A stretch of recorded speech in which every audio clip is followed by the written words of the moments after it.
All right, welcome back. I have two guests on at the same time, which has never happened before, I don't think. I have Coach Hughes and Coach Sims. They're both football coaches at Mount Bethel High School. Thanks for being here. Yeah, thanks for having us.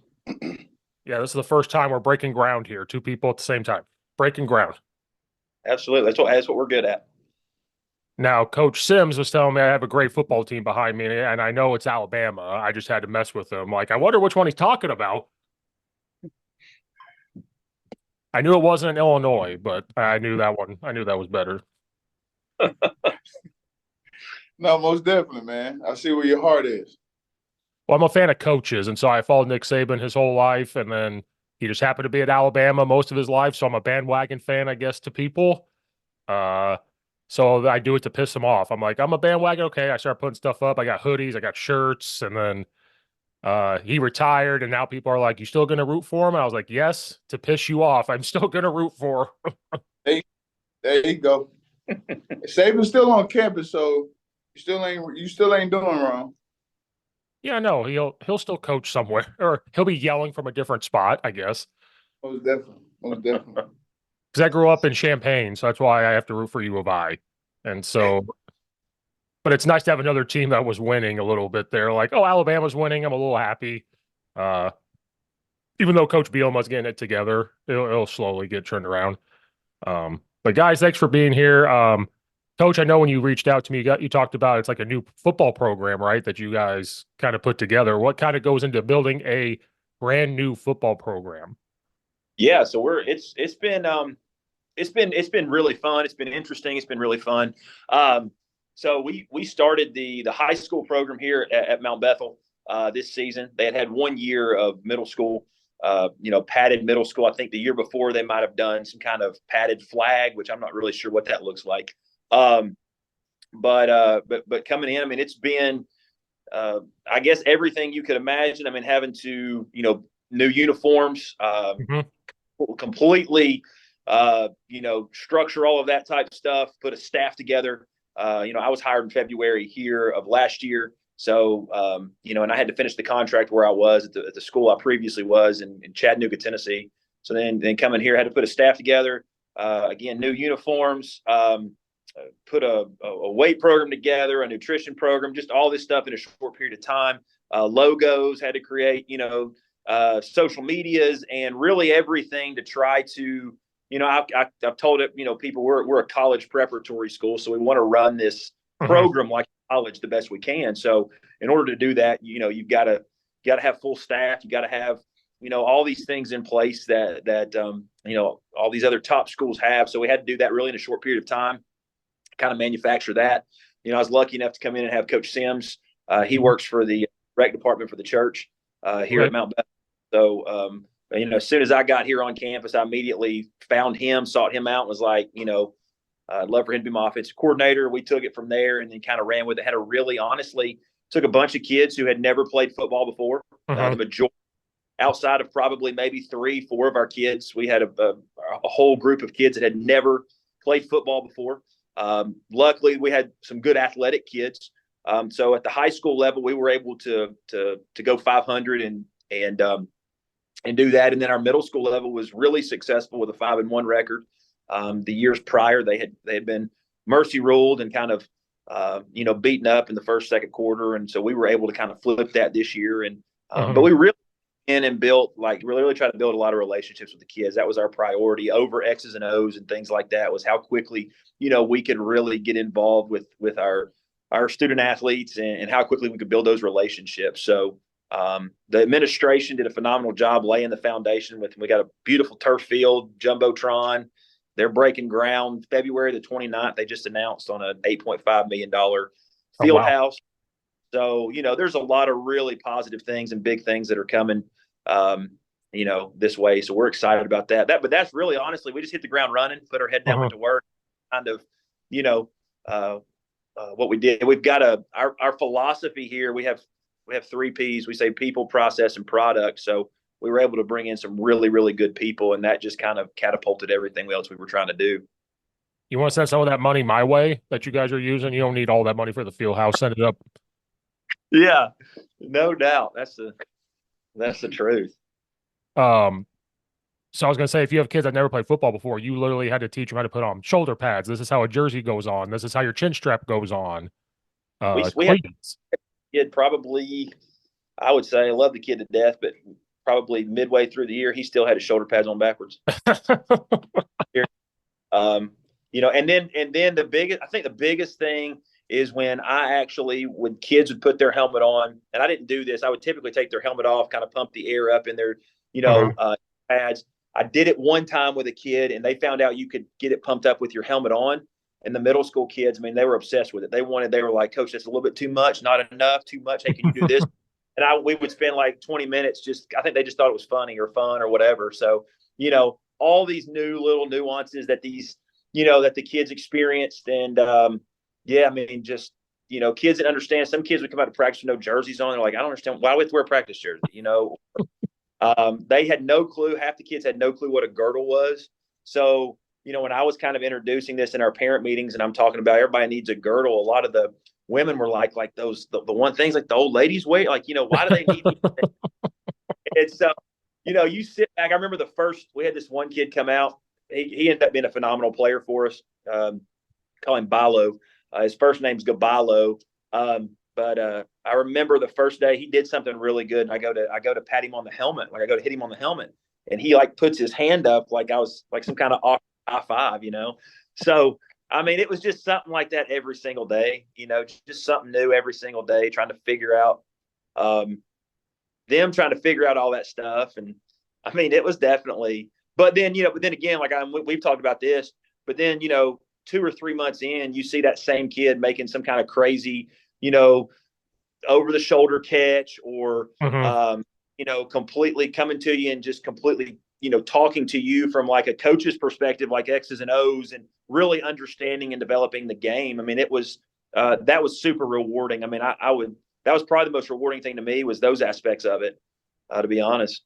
So you almost had to have like a football 101 kind of thing. Like, this is a wide receiver, this is a lineman, this is a quarterback, and kind of like you're dealing with freshmen, I guess. Like, I know you're dealing with brand new program. Like for us, we get freshmen that never played. It's like, hey, here's football 101. Here's what the field looks like. Here's what we mean by tackle. Here's what we mean by this. Do you know what a one technique is? Do you know what an A gap is? And like, we have to go through all that with them. So it's like you have to sit down and have a football 101, like we all got when we were little. Yeah, like most of our practice started inside in the classroom. Right. Breaking things down, showing them, and then also taking the aspect of going out there and also letting them feel of how they're supposed to do it. And they also get to see how it's supposed to be done. Because we had some rugby guys come on our team, and they was great with tackling. So we can use them for a great example, but also, very big compliments for our coaching staff. It just says that how much we're in tune to the details and the small things that come with being a great team and best that we need to be. And I mean, we're still trying to create our standard here. We're still trying to create our standard, but like at the end of the year, when kids come up to you and be like, Coach Sims, I see why you called this play on this down. I see why you're telling me that I'm supposed to get the ball, or if I would have did this, like Coach said, that makes us feel good because it lets us know we on the right track and we're doing what we need to do. And then you got kids that, like Coach said, that they didn't, like, we had one kid on game day, he literally put on all his practice stuff first and then put the game day. Like, why do you got 2 pants on? Well, Coach, I had to put my pads in. I had to step my pants. I'm like, no, man, you take your pads out of your practice pants and put them in your game pants. So it's just stuff like that. And then that kid right there standing in the end zone, scoring a touchdown later on in the season, it gives you motivation. And what I loved about it, it made me go back to ground zero. It really made me go back to the small things that I looked over because I done did it so many times and I done seen it so many times. And it had me like, hold on, I need to take a couple steps back. I'm not coaching how I need to, or what me and Coach being the ex-players, the hardest thing to do when you start coaching is understand that like you're not talking to yourself and you're not doing it. You got to use word choices to where they can connect with it. Well, that was the next thing. Like when I first started coaching, I was 18, 19 years old. I walked on at EIU, got my ass kicked. I said, this is enough. You know, I tell people this. I was 6'5", 275. Walked in, they said, you're too small because I was a lineman. They were Right. 305, 310. You're going to be a tight end. And I'm like, you mean I have to run? I have to run and block. And I come across the middle, guy lays me out. I think I got 7 concussions in one hit. And I'm like, yeah, that's enough. Uh, his name was Nick Nasty. That was his literal name, Nick Nasty. And he was a linebacker. And great person, great. Like he laid me out, picked me back up. He goes, "You're all right," like that type of person. Um, and the problem I had was I would start coaching, and I'm young, and I'm like, "Why can't you do this? Why can't you do this? Why don't you understand about this?" And then the older I got, the more I realized you have to take a step back and be like, "Well, they may not understand what you're saying. They don't understand." It's keywords nowadays with kids, like it's buzzwords and um, prime example, I'm an O-line coach. We run wide zone. I say, push the world away from you with your opposite foot. And that clicks with them. Like, oh, I'm literally just pushing the ground away from me. And it gets them where they need to go. And that's how kids are. You have to figure out how to say that to them and realize maybe when we all played, yeah, we're going to hit them. But they don't understand that. They don't understand exactly where to go. And they really don't. It's and we talked about this a couple of times, but like in the world of TikTok, it's short segments. Yes. It's short even the attention. I mean, the attention span is so, you can't spend these long. I mean, I know coaches still do and things like that. One thing we did, and Coach Sims is phenomenal at this, is we incorporate pictures. Thing we can do, like even signals he has. He ties those in with pictures. When we do any kind of presentations, we put like memes up there or something that they can identify with, in those things. And then we try to keep things really brief with them. Now, granted, we have incredibly smart kids here. So it was like, I know going into spring practice, our spring install, I'm thinking in my mind, we got a bunch of kids that's never played football before.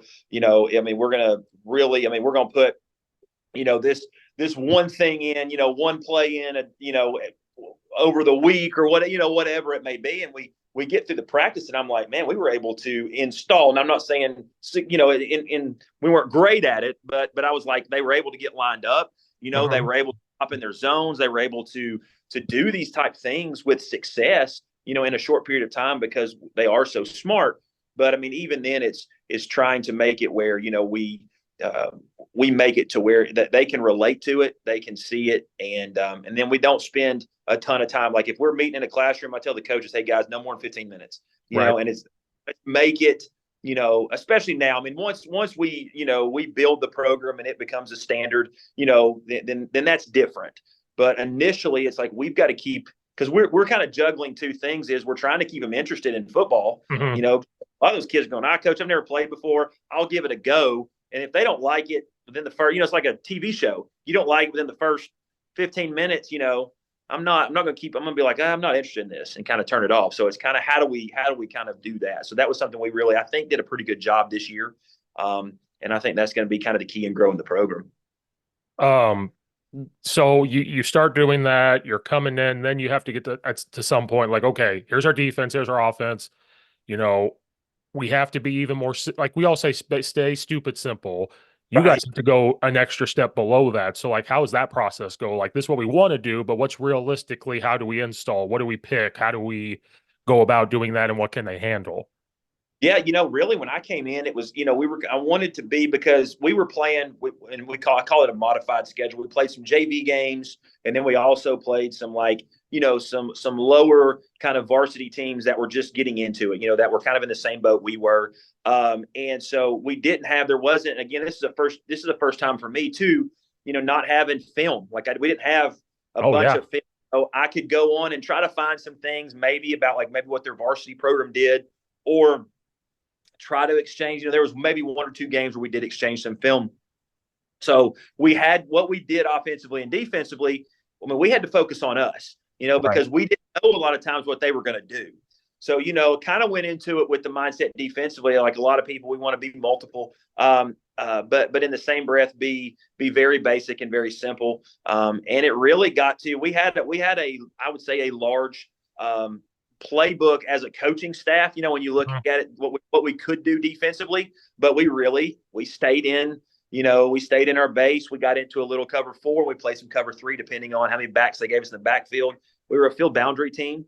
And so, there were some things we did up front that I don't say were unique, but helped us be able to change who the force players were, and some things that which I thought helped us. But I mean, outside of that, at the beginning of the year, I dabbled in a little bit of some 2-read, but some stuff like I didn't want to. I wanted to kind of see and I'm a big proponent, and I know Coach Sims is as well. And this is something we talk about year to year. The type kids we have, we want to play to their strengths, right? So wanted to put something in that we could, we could play to our kids' strengths. And then also too was finding out what their strengths were.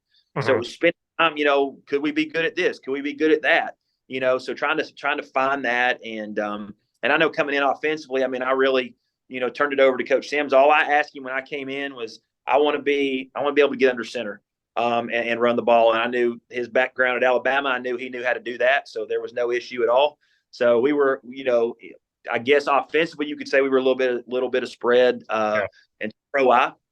And he can talk more about that, but that was kind of the thought process, was we're not going to have a lot of film. We're not really going to do what a lot of these teams do. So we just really got to focus on us. And that was, I know a lot of teams say they're going to do that, but that was something we had to do, you know? And so I think that was really good for us. I think that was, we're not trying to change schemes mid-year. We're not trying to do anything like this. What we started with is what we finished with. We would add stuff week to week, depending on what we thought might, we found out our kids could do or were good at. And then we kind of ran from there. So, and then that just kind of slingshots us into next year and kind of what we now know with kids returning and different things like that, where we can have some success and be good at. So that was kind of the idea. Yeah. 'Cause I'm trying to relate this to us. Like, we're a school considered low income, I guess, if you want to call it that. Considered that, and we'll have kids that never played football before. If they have, they have no idea what we're talking about when our defensive coordinator is talking about reading this or mixed coverage, or on offense when we're trying to tag something and it just completely blows their mind. We only change one route, guys, but like their minds get blown if like it's just one route. Or, well, coach, you said we were blocking inside zone, wide zone this way. Now this week you're telling me to go this way. Well, yeah, because it's a different defense, guys, or like they're doing something a little bit different, and it just blows their mind. So there was times we didn't even change it. We're just like, you know what? Just run the same thing. Like, if you guys can handle it, that's all you're going to do, because like offensively, or I should say this, you guys being ex-college players, was there any like, not even frustration, just like, this is what I love to do, but I just can't. And then maybe we'll get there at some point.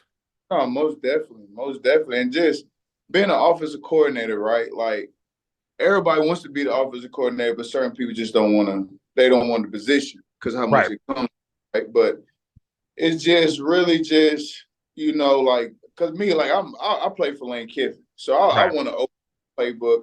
But like Coach said, we had to know what we had, so certain things that you'll want and you'll think will happen and it'll work, but you can't run it because you ain't got the players for it. If I had to put our offense into one, like, to compare them with somebody, the type of offense we really went into, you can tell me is Wisconsin. Okay. I think like Wisconsin, because like we had one guy had speed, probably run like a 4.5, 4.6, but he was our quarterback, so we kind of went double tight end. Sometimes we went two backs. Sometimes we went wildcat a lot. Our last game went the second half. Yeah. Or the first half we went nothing but wildcat, and because that was working for us. And our quarterback, he had a great season. Don't get me wrong, he had a heck of a season. But like we said, it was his first year. So a first year quarterback coming in, that's just like a ninth grader playing varsity. Speed is different. He's worried about getting hit. All that, man. Even with our kids, man, like, I think our Friday Night Lights, we had like everybody come out and everybody was excited. We was excited as coaches because everybody get to see the football team. The players was excited because the day before we had a practice and everything was ran just perfect. And I think I called the flea flicker the first play, and they just lost it. It's like they didn't know how to run no plays. They didn't know how to get in formation. But the thing was, they never been in that type of atmosphere. Yeah. And with us being a first year program, the biggest crowd they done seen was basketball. Because our basketball team is very good here, but it's a different, atmosphere and stuff. So And then it was just like a lot of teaching, but, really enjoyed it. And our guys played hard, man. They played hard, and I'm very proud of them, the way they handled the season and handled the offense. Because, it was some games we lost that was very close, but like I hate to bring it up and, talk about this kid, but we was on a drive to win the game, and we've been running outside zone, and we've been calling number goals or out, stuff like that. And I was like, hey, and I only told him because I knew, like, me as a quarterback and Coach Micah as a quarterback, we understand that when you go in the huddle, you just be like, hey, we run the same thing, but hey, you do this. But when you're a first-year quarterback, you probably go in there and tell the play. So I let him tell the play, and then I had them calling him from the sideline and, like, just gave him a signal, like, hey, don't tell nobody this, but you're gonna take 3 steps and do a quarterback draw. And Right. fumble one, but that right there was lessons that we could give them to let them know, like, hey, when we're here at practice and we're telling you to take care of the ball, we run fundamental ball security drill, this is why we're telling you this. So you won't have this feeling. And we told them to remember that feeling. Mm-hmm. Right. And then it fought, man. It was some games that we had kids falling out left and right, but the way that we just pushed them and we focused on the small things and trust the process, it was just. And also that was the thing that shocked me more than anything. And that's something, in my mind, with the first year program, you can't, that mental toughness, our kids they were mentally tough. And I think that was a credit too, also to them not really knowing, they never knew to give up ever. And, and honestly, there was one game that we were really, really out of. And that was it. Mm-hmm. And that game, it was fourth quarter. They drive the ball down and score. And you would have thought that, talking to parents, talking to kids, it was just, that was the highlight of the night for them. And I'm thinking in my mind, I'm like, as a kid, you're like, well, that's not good. But for them, they didn't. But the takeaways from that were just they never gave up ever. And so, again, I'm sitting there going, man, this is like, that's something special that we have because, again, that's hard to teach. Mm-hmm. And I think that, though, again, it's an advantage for us having kids that don't know football. They don't know how to give, they don't know how to give up. And so, that was a huge thing I know as a coach that I took from that, and just, it was a great experience. Do you feel like it made you guys so much better coaches because of maybe how simpler you were, or like, was there a moment where you maybe added more than you should have and you realized, and it just made you a better coach that way? Because we all do it. I see stuff on Saturdays and I'm like, I would love to do that. And my playbook would be this thick, like anything. So did that make you guys better? Absolutely. No, there's no doubt. And I actually had been a part of a startup program before, in Chattanooga I was at a rural, private school, in Sell Creek, Tennessee. And really it was nothing with the coaches. They did a phenomenal job. It was just the way the program was structured was not really built for success initially. Now they've grown, and they've done, they're making the playoffs and they're doing a great job now after, 10 or 12 years But when I was there to help start the program initially, we jumped right into varsity play. Okay. And the idea was, okay, hey, I remember when the coach came to me, I was a defense coordinator there, and he came and said, hey, we're going to go varsity play. We got 12 seniors. They're excited about this. I'm thinking, okay, that's great. Well, you got a bunch of kids who never played football before. So we go through spring, and they're like, okay, this is pretty hard. And then we go through summer, and we lose a couple seniors in spring. We lose even more seniors in the summertime, and we start the regular season with 3 seniors. And so we go through 2 years of 0-10, and constantly trying to figure out ways to motivate the kids to keep wanting to play. Mm-hmm. So very, very difficult. So that was my thing, seeing really how to not, how it was done, not done correctly initially.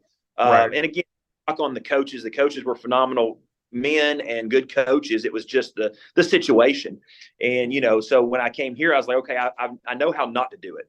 So This is how you need to do it. So sitting down with my coaches, I knew that. I knew we needed to make it as simple as possible. And again, I kept telling them when we meet, I said, guys, I just want to build relationships with these kids. Right. That's biggest thing to me is, letting these kids know we care about them, and they can trust us and that type stuff. And then the X's and O's portion will take care of itself.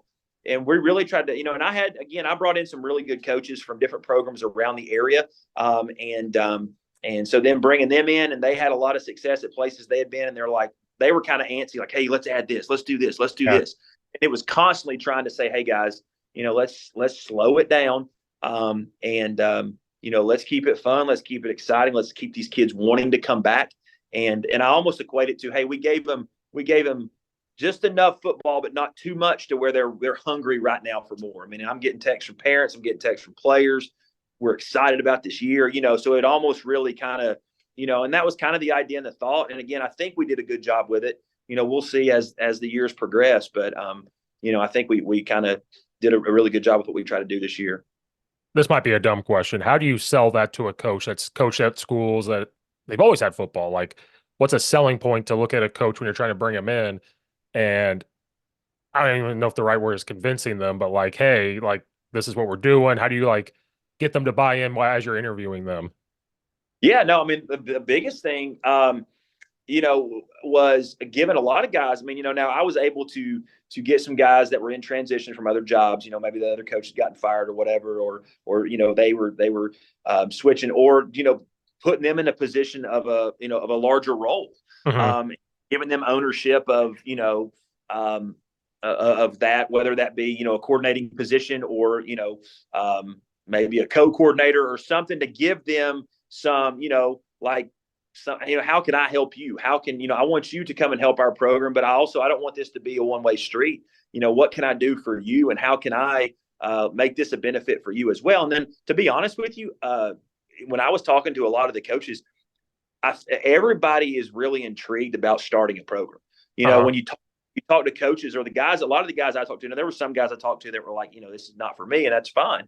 But a lot of the guys that I talked to, they're like, Coach, this is a really intriguing opportunity. And I just kind of put it out there. I posted on the different forums and Twitters and things like that, looking for coaches. And a lot of the guys were they reached out to me and was like, man, this is a really interesting and intriguing opportunity. And that was one thing too. I sold it from my standpoint of, I've done this before. I've been a part of it before. And it was honestly one of the best experiences that I had. Even though we were 0-20 at Sale Creek, I left there so much better coach, so much better. I was just because I had to go back to the fundamentals. Right. I had to really teach fundamentals and spend a ton of time with that. And if you can't teach that type stuff, and you can't, I don't care all day. You can talk X's and O's and do that kind of stuff all day long, but if you can't relay that to kids and really, especially kids that don't know what they're doing, so you've really got to be kind of on, on your toes with that. So it was honestly not a really hard selling point. I was able to get 10. We had 10 coaches on our staff this year. And every position was coached. We didn't have to have guys kind of, going both ways or anything like that from a coaching side. And that was kind of the goal coming in. And then we had we were able to do that. And so that was good, but it wasn't a hard sell. I mean, it really wasn't. A lot of guys were interested in just the building process of it. I think it's a challenge. And I think as coaches, a lot of times, you're interested in that, and that's something that piques your interest. So, and we were able to get the right people in place. I really feel like that. So it was good. And then when they're starting a football program, obviously there's other sports at the school. What was it like to come in and try to work with the other coaches? Like, you have to come in and maybe communicate a lot with all the other head coaches and make sure that, because kids are going to play multiple sports, and make sure that we're all kind of like helping each other, because as we all know, when sports are good, education's good. When we all work together, we all have a common goal of making them better people, but also, do they have success winning? So what was that like, coming in saying, like, I'm not here to step on toes. We're going to work together and communicate and get this done? Yeah. And that's really kind of my personality. I mean, I'm going to bring you solutions, not problems. I mean, that's always kind of the way I've been. So for me, my AD is the basketball coach. He's the head basketball coach and the basketball program director. He runs kind of all of it. And then my assistant head coach, he's the associate AD. He was my assistant head football coach. He's the head baseball coach. So, we just lost our lacrosse coach. He actually he took a job at Bethel Christian in Colorado. He was a great guy. I honestly came in. I basically told him, I said, guys, look, if you guys will help me, Yeah. I will come out there and I'll help you. If that's hitting fungo or throwing BP or I said, I know nothing about lacrosse, but I'll be happy to stand in a goal and, how can I help you? How kind of, be in this together. And that's really the mindset and the mentality I took coming in. It wasn't, hey, we're starting a football program, football's king. This is what we're going to do. I never looked at it like that. And I've been a part of I've been in a lot of private schools, some, kind of large private, some small. So I know coming in, you've got to share athletes. And right. is I want kids to play sports. I think that is that's huge. You see nowadays so many kids specialize in all these other, all the injuries and burnouts and different things like that. So, I tell them, guys, if you want to play basketball, play basketball. If you want to play baseball, play baseball. Track, wrestle. Within reason, do as much as you want. And I when I came in, I told them, I said, I never want another sport to be the reason you say that you don't want to play. Right. So whatever I got to do, I'll give you that time in June to go do the basketball and do that type of stuff. And so I tried to work with everybody, and I'll always continue to do that. I just think that's the only way to kind of have success, especially in smaller schools. I think in general, I think anywhere. I want kids playing as many sports as they can anywhere. People disagree, and that's fine. But I just think that's, just be a kid and play. Because I've been at places where, like, especially baseball coaches, like, why are you going to play football and get hurt? That's their whole thing. Why are you going to get hurt? You can't play baseball and blah, blah, blah, blah. And look where you can go play baseball in college. And I always viewed it as, when I played all of them, and I'll tell you this, I loved football was the favorite. But when it was over, you were sad it was over. But about 2 days later, oh, I'm so happy. I was happy to pick up a basketball. And then when basketball was, I was happy to go pick up a shot put or baseball or whatever it was. Because I've been around that. I've been around where, and I always thought that, like, sometimes you learn more from what not to do or what you see that's not right. And I always said that. I've never been a head football coach, but wherever I go, I tell kids, hey, if you want to play this sport, this sport, this sport, and this sport, let me know. I know the head coach. I'll go talk to them and we'll get you there. Like, freshmen, like, try it right now. And you may not like it. That's okay. Like, try something else and it will help you be a better, if your sport's baseball, football and basketball is going to make you a better baseball player. Like, I don't care what people say. Yeah, no. And that just, that's just, we've got a kid right now who played football for us this year, and he doesn't play a ton basketball wise. He's a senior, doesn't play a ton, but he's out there. He's not overly tall or anything like that, but he's out there dunking and doing all kinds of different things just because, he was with us this summer. He worked hard. He was in the weight room all the time. He was squatting. He was power cleaning. He was, doing explosive lifts and just all the type things I think that go along with that, and that's one thing too, where, I know a lot of coaches, they get into that mindset of, and to me, and I'm not knocking other coaches. Again, I've coached all sports. Right. But a lot of times football coaches seem to be more open. They're like, hey, go do stuff. Whereas some of these other sports, that they want you to specialize. And, I want these kids, again, doing everything and experiencing it all. And, and we've really backed off. Even when I was at, more like, but the last job I was at, we backed off in June a lot. We went to 3 days a week where, typically, I remember doing 5 days a week in June and doing all this kind of stuff. And we really backed off to 3 days a week. And even here where I'm at, I'm looking at even backing off more to going a little bit onto like a 2 day a week type thing. Let them have, I say, guys, you can have June, go play your select baseball, go do your basketball, lacrosse, whatever you need to do. July's football. Right. I'll give you that, and and different things like that. So, but yeah, it's, I want them to play. Yeah. Cause in Illinois, we get 25 contact days in the summer. That doesn't count weight room. That's if you're doing something with a football or whatever it is. And a high school I went to, he had that mindset. He goes, hey, I'm tired of fighting basketball. I'm tired of fighting the travel baseball. Because travel baseball is a pain in our, like, it's a pain. And he said June is just weightlifting, whether it's 3 days a week. And what he sold it as was, yeah, I'm a football coach. We're here, but all sports can come in and lift. Like he didn't Yeah. care. It's like an open weightlifting thing. But then July, he would do all of his camps. So 3 straight weeks of football camp for 4 days a week, have everything installed in July. We have our dead week period at the last week before school. Come right back. Everything's installed. We should just pick up right where we left off.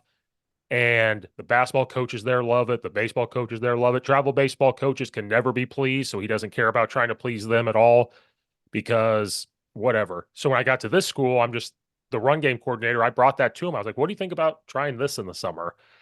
But then what happens is the travel baseball coaches take advantage. Oh, wait a minute. You're not doing anything Friday, Saturday, Sunday. Well, then we're going to leave Wednesday night or Thursday morning and go do this. And we're like, whoa, whoa, whoa, whoa. You had all of June to do whatever. We're lifting, maybe a couple 7-on-7 practices just to whatever. And they just take it. And but that's because travel baseball is like $1 billion business. And it's a pain. Oh. And where we are, we're in East Cobb, Marietta, Georgia, and where our school is in the East Cobb area. It is we are the Atlanta Braves Stadium is like 2 miles from here. Right. So this is the mecca of baseball. And right. So, and I'm actually, I'm going to coach middle school baseball here. And one ththing it was, my Coach McAfee, who's my assistant head coach, I love him to death. And I wanted to help him out and and provide, he's done a lot of stuff for me. He actually started the middle school program here and did a great job. And so I was like, man, if I told him when I came in, I was like, guys, I'll help you.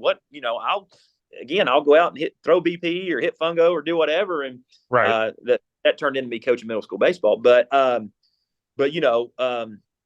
So I did it too. I want to get involved with the kids, the kids that don't play football. And, so how can I reach as many kids as possible?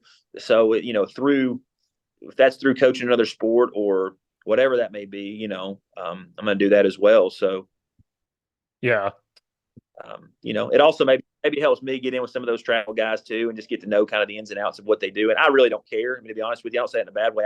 I'm not trying to, I'm not trying to fight those other sports, but I told the kids when I came here and met with the kids, I told them, I said, look, I don't want you to come to me and say, Coach, I can't play football because of this sport.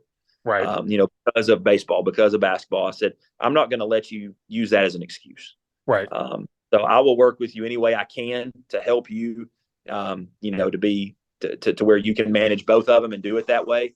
So that was a big thing for me coming in and kind of putting that in place. So, and the coaches here have been wonderful. They've been awesome. I know some places you fight that and you battle that, but the coaches here have been wonderful about it. So it's really worked out well.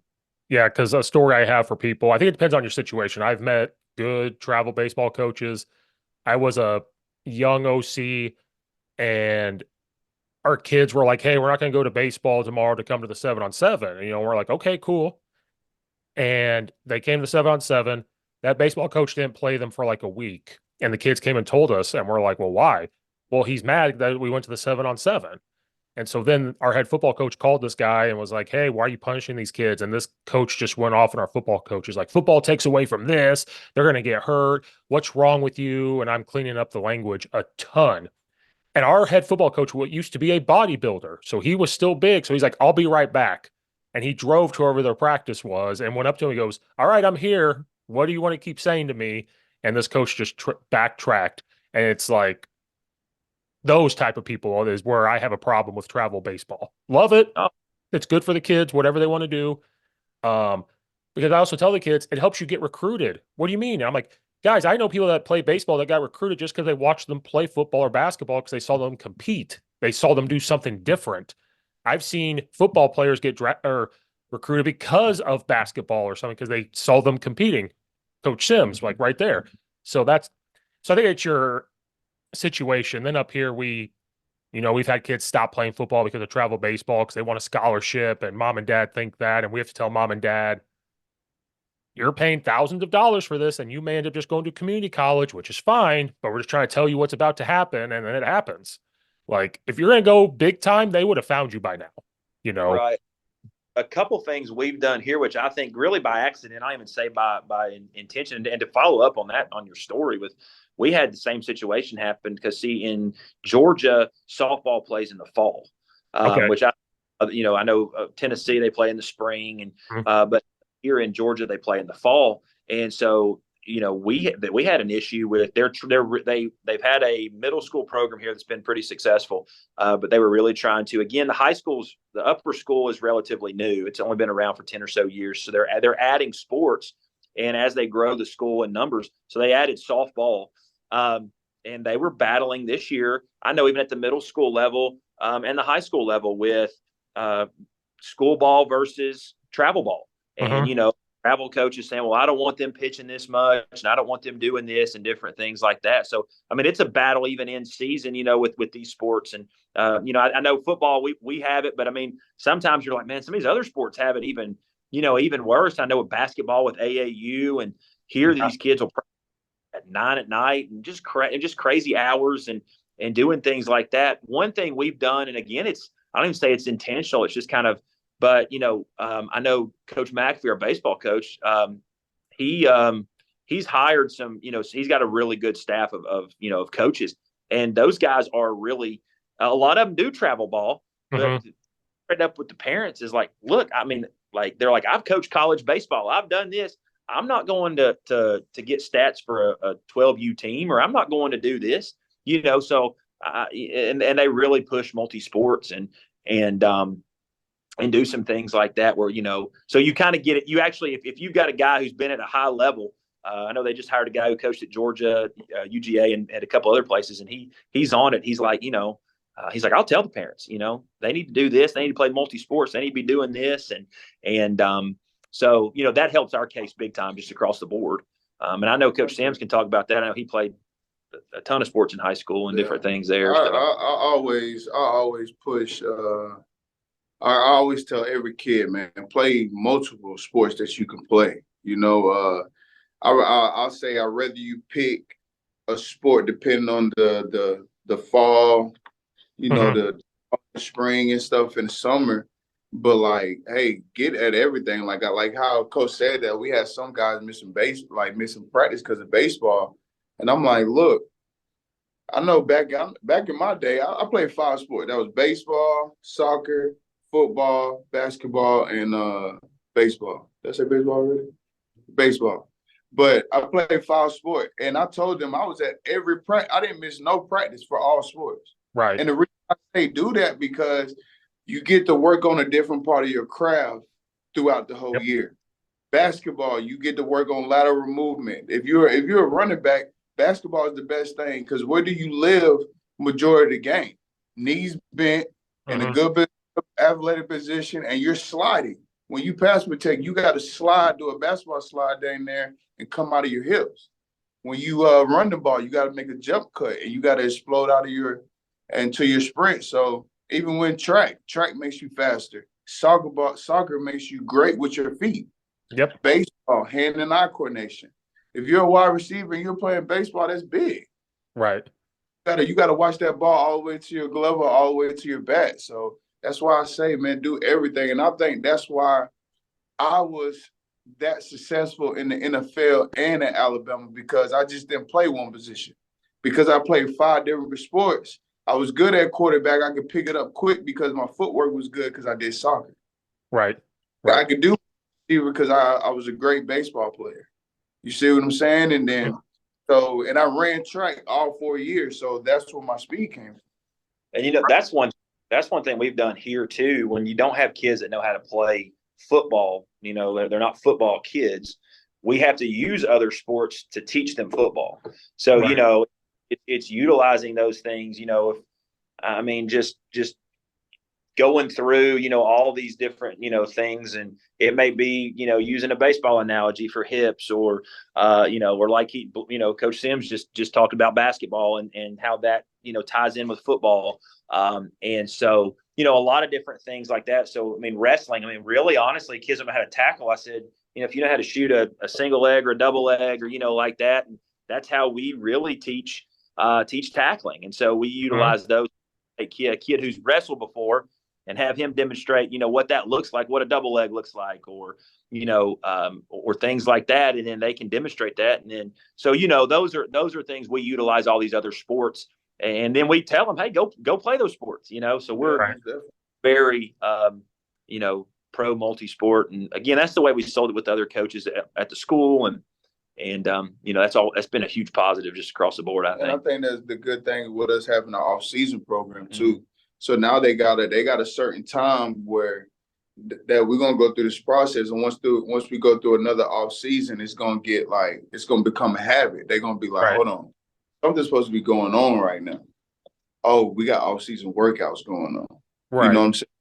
Puts them in that mindset. And like right now, like we're being fair. Right now we're having workouts. It's not mandatory because we know other sports are finishing, and we know kids are gonna go play other sports, but we're just letting them know, like, hey, if you want to see the difference, like come do an off-season workout. And we know we ain't gonna have kids every day, but the kids every day and put in the work, and because they sit at lunch, right? Everybody sits at lunch, like, I'm better than you, you better than me. And the kids, and I'm going to the kids that wasn't that great for us this year, and I'm like, come get this off-season workout and watch when you go against the same guy you went against last year, you'll be stronger, faster, and your IQ would be that much more. And when you're beating him every time and he's wondering why he's not playing, we're going to say, well, that kid was here all summer. Right. And then they will find a way. They'll find a way. You know what I'm saying? But at the same time, we're just, like I said, we're trying to create our standard, and we're trying to just get the parents on board with us too. Don't get me wrong, they're getting on board, but it starts with the parents, and because it'll always trickle down to the kids, because when they with us for 2 hours, but they with their parents more than with us. And we got the speaking the same thing, it's going to become a habit. And I mean, the thing we're just trying to do with our kids, man, with this being a first-year program, we want them to get comfortable with the uncomfortable. Right. Because Coach Sims, you missed it, and you could correct or add on to it. I told Coach, I tell kids to play multiple sports, especially when they're freshmen, because I loved football. I loved all that. But when it was done, you were sad that 2 days later, there was nothing better than getting away and picking up a basketball or doing whatever. Then you're tired of basketball. Well, there's nothing better than, well, I'm going to go hit a baseball or get to football list. Now you're back to it. Like, hey, I was away for a little bit. I've been lifting, doing basketball, but now I get back to football drills. Like mentally for young kids, that goes a long way to not get the burnout. It does. It keeps your attitude up. It keeps your attitude. Like, I mean, I think the way that I feel is just like for some kids here, like if I didn't make it to state in football, that would give me the motivation to go into basketball season. Like, hey, I'm about to dog this, and I'm about to make sure that I can bring my players and make them the best that they can be, so we can go win us a state championship or something. Right. That's how I feel about it. And it's good to get out there, man, because it teaches you so many responsibilities, morals. It creates ability. It creates structure. It creates structure because you got to get up, make your bed, get to practice, do your work, because all that right there is being a student athlete when you go to college. Well, and and I think too, the biggest thing too is just the competition behind it. I mean, and you got that specialize. Hey, coach, I'm not going to play whatever sport this year because I'm going to focus on this other sport. Well, they're on the couch playing video games, or they're, is that what they're really doing? And and I know, like, again, we talked. I mean, I know you coach multiple sports. I coach multiple sports and have for years. It's a fresh start for us too, in my mind. Right. You go from football season. Once football season ends, I know you're mentally you're drained and physically drained, and you get there's a lot of times, I know there's been years where I didn't even get a week off. I jumped right into the next one, and just because it was different, just because it was a different sport, and there was different kids or different coaches, or you got that juice back, you got that the rejuvenation, and so even for us coaches, it's like that, because as mentally drained and as physically mentally drained as you get, I'm good for about a week to 2 weeks, and I'm ready to get back to something. Right. I can't around the house. I'm terrible during Christmas break. I'm terrible during the holidays. I am bored out of my mind. And I hate to say it, but outside of my wife and kids, I don't have hobby. This is my football and coaching, that's my hobby. That's what I do. Right. That's what I love. So, I mean, I don't do well on dead periods, and a couple days I'm good. After that, I'm like, man, I'm ready to get back. Let's do something. I can't sit here anymore. I can't be in the house. I can't do this. My wife's the same way. She's like, you got to get out and do something. You're killing me. So that happened to me. That happened to me this year. We made it to the second round of the playoffs. We lost that Friday night.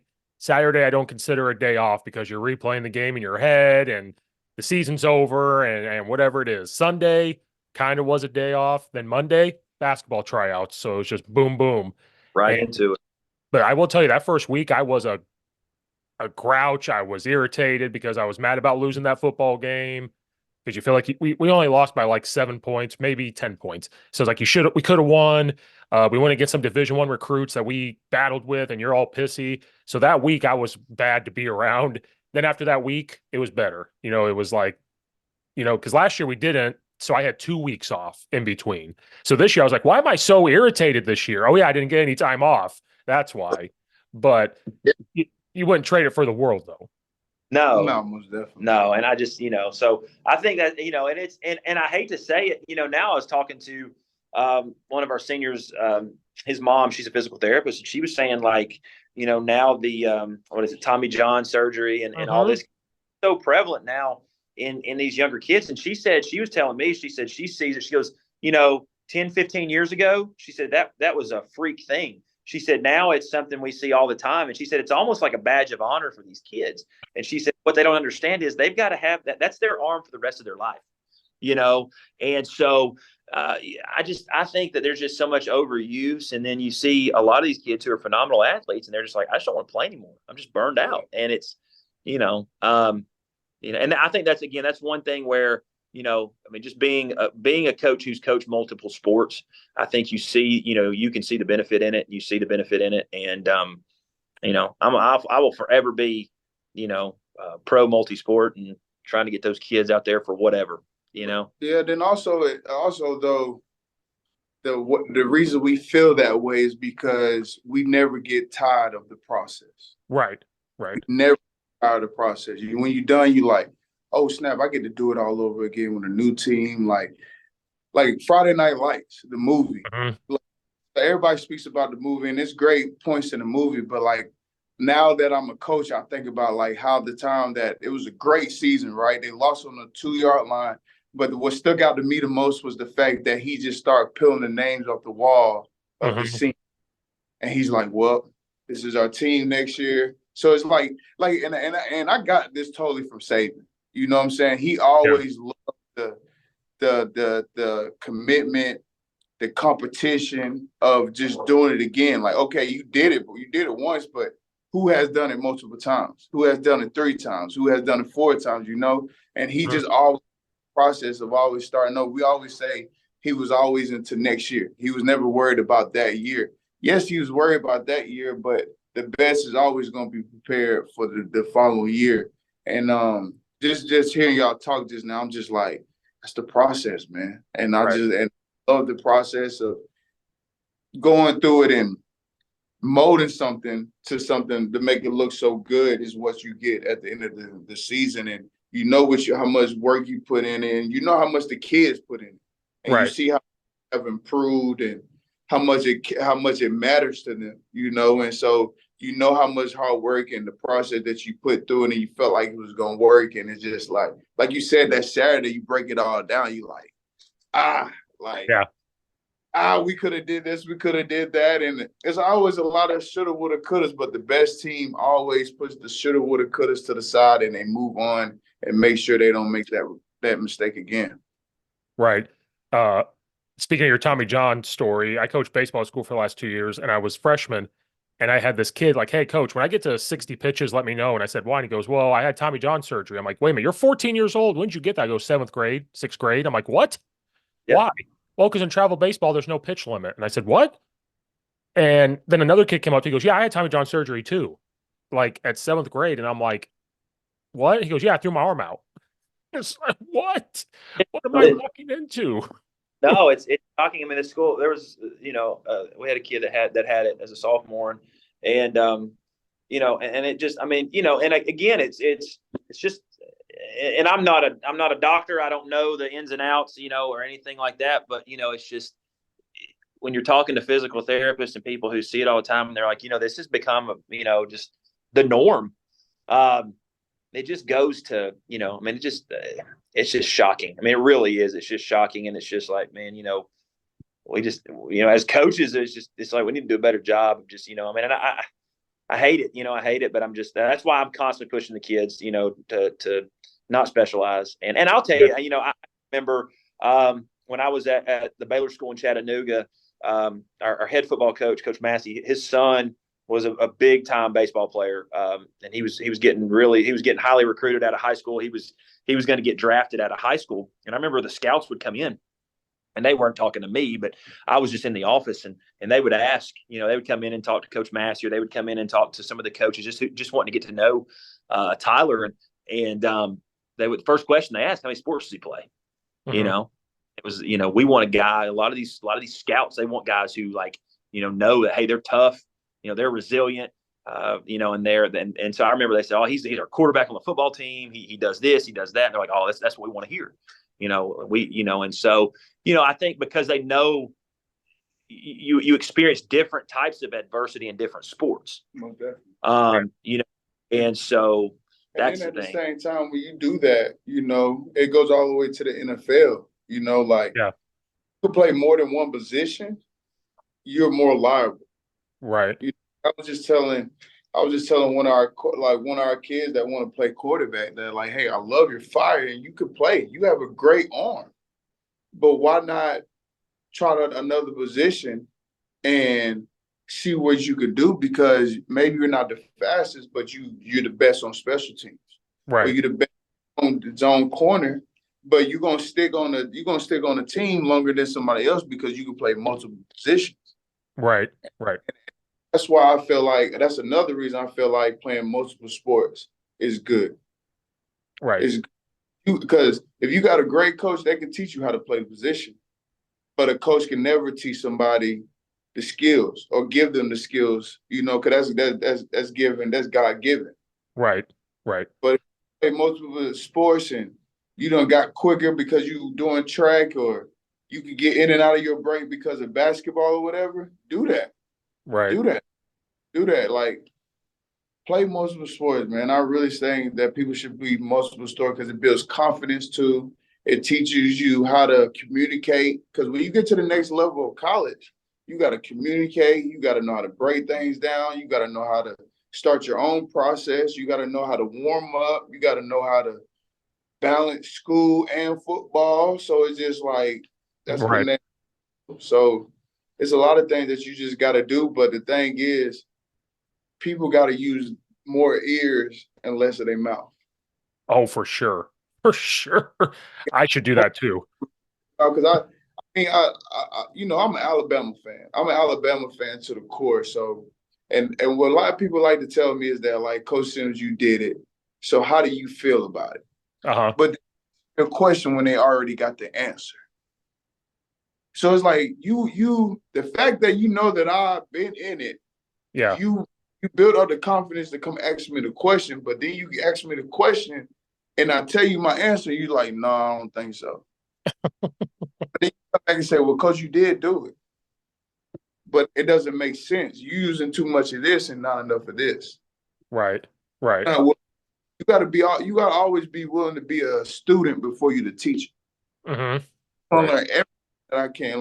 When Micah says something, I listen. It's not because I'm belittling myself or saying I'm a punk or whatever. It's just that I'm learning. Right. He might say words and only one hits home. Mm-hmm. But I got better. Right. I got better, because this is what, my third year, going on my third year of coaching, and he been doing this since he came out of high school. So what's better? Like, what do I need to do? And that's respect. And that also shows respect.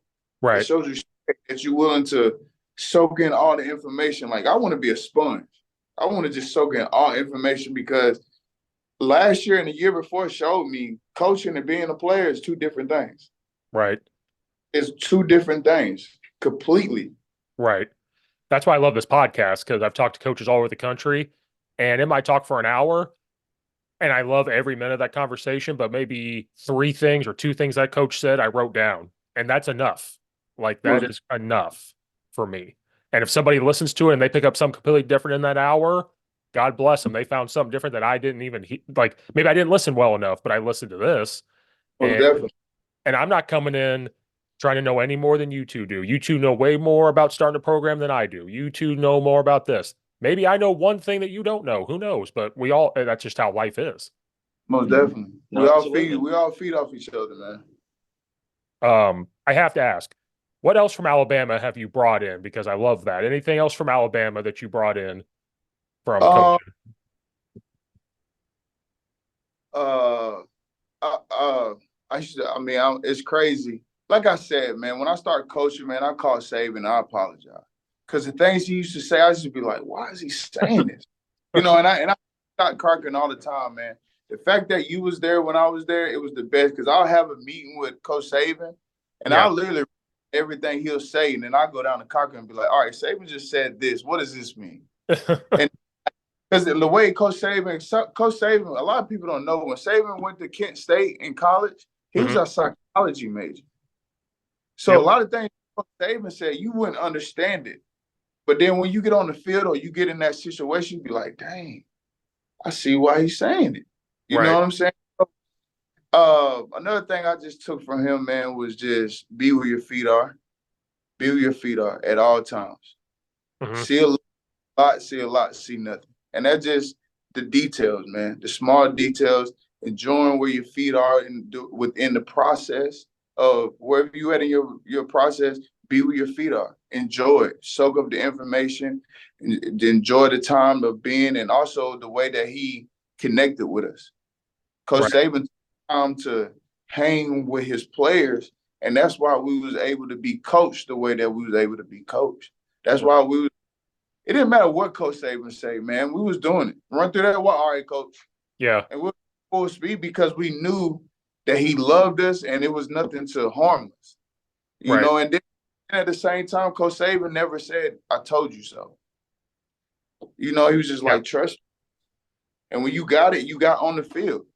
And when he couldn't trust you off the field, you wouldn't play. You could be the best player, you wouldn't play. And now I see why, because when I start pushing my quarterbacks, I tell all my quarterbacks, you got to sit in the front of the classroom. And by them doing that, man, they take everything serious and they come to practice and their mind is focused because they've been focused all day and they keep going. So however you are off the field, I believe that's who you're gonna be on the field. Right. Because like I said, I'm a huge fan of his. I've read books. There was one book I read. They won the championship at LSU. They're doing their thing. He looks at the coaches. Meet me in here in 10 minutes. They go in, they're celebrating. He goes, all right, you're recruiting here, you're recruiting here, you're recruiting here. And they go, what? We're trying to celebrate. He goes, guys, we've done it, but we're way behind. Like, we're looking to next year. Like, there's this thing we have to do. And I remember reading it and I'm like, he can't take a second to relax. And I'm just reading it. And then this was a long time ago when I read it. Then you watch and you go, I see what he's saying now. Like, when you're moving on, I get it. Yeah, you gotta always gotta be ahead, man, and be prepared. And I mean, because when you're waiting or when you're chilling, somebody's getting better. Yeah. And that was just Coach Saban. He's gonna outwork you. He's gonna outsmart you because whenever you take that time off, he's right back there. Like Right. people don't like. Did you expect Coach Saban to be at that complex the day after he retired? I wasn't shocked. I was not shocked. I'm surprised. I'm surprised he wasn't. I wouldn't be surprised if he wasn't in that office, like putting it organized. Like, okay, coach, here goes the recruits that you have. This is how you need to treat them. This is what they did. He had it all, and like he probably was eating him one good oatmeal pies while doing it. But it's just trusting the process, man. And like Coach said, man, people that you have around you, it does a lot because these kids, man, it sucks that you have to do something for them to listen to you. But like another thing I always say about our coaching staff, I feel like we're different than a lot of coaching staff because we're willing to get out there and do it with you. Because some kids, they'll be like some kids try me, they be like, Coach, you retired. You ain't got it no more. You can't do this. You're telling me to do it. Oh, for real? Okay. And I'll do it, and they be like, whoa. Yeah. Like, Yeah. whoa, okay, we need to listen to him, Like, it's a couple of times I was at wide receiver and Mike was at quarterback, telling our quarterback, like, I know he's 3 yards away, but your arm is quick enough to get that ball out. And he'll get in and play quarterback, and I'll play wide receiver because I'm over here yelling at one of my wide receivers to tell him that once you get 3 yards from the top of your route, that's when you use your slow down. Mm-hmm. Then you use your break with your second step, and your third step is where you're turning your foot to the direction that you're going. And they were like, "No, coach, I don't think you could do that." And then I go out there and do it, and Micah throws it, and now we're both sitting there like, "Now what?" Right. Yeah. You Like, know? hey, we're not lying. We ain't lying to you guys. And kids, they'd be like, "Well, coach, you was in a professional league." I was, but I was in your footsteps before. But it came from listening to my coach and trying it. Because I tell my quarterbacks all the time, throw picks. Mm-hmm. And pressure you to throw picks because it lets me know you see it and I can correct it. Because maybe it's in your footwork why you that late on the ball. Or why you can't get to the top of your drop to where you're ready to throw that ball. Right. But if I doing it and you're throwing picks, we're building confidence. We're building confidence. I know what you need. As an offensive coordinator, this is as much as I expect my quarterbacks to know what I'm gonna call in the fourth quarter with 3 minutes left. I gotta know my quarterback well enough to know what to call to put him in the best position to win the game. Right. I never thought of that before. Throw interception so I could fix it. I'm telling our OC that. I'm going back with that. Yeah, I mean, because like the thing is, right? That's why I love spring and I love 7-on-7s during the summer. Because Right. I feel like you don't really pick your quarterback, but you get to see who you can mold and who's ready for that position. Right. But once you decide who our starting quarterback is, like, hey, I want you to really force the ball right here. Force the ball. Or like we had a quarterback that came in late and the kid could run, outstanding player, but I'm like, I'm gonna make you better. You cannot run at all. I don't care what kind of pressure you get. I don't care if you throw an interception. I want you to get used to getting that pressure and still making a throw because what's the difference between a first round first pick and a first round third pick is the fact that you're tough and you want to stay in that pocket and take a hit. Right. So that's where I'm at. And he understood why I did it. His footwork got better in the pocket, step and use his feet to make plays.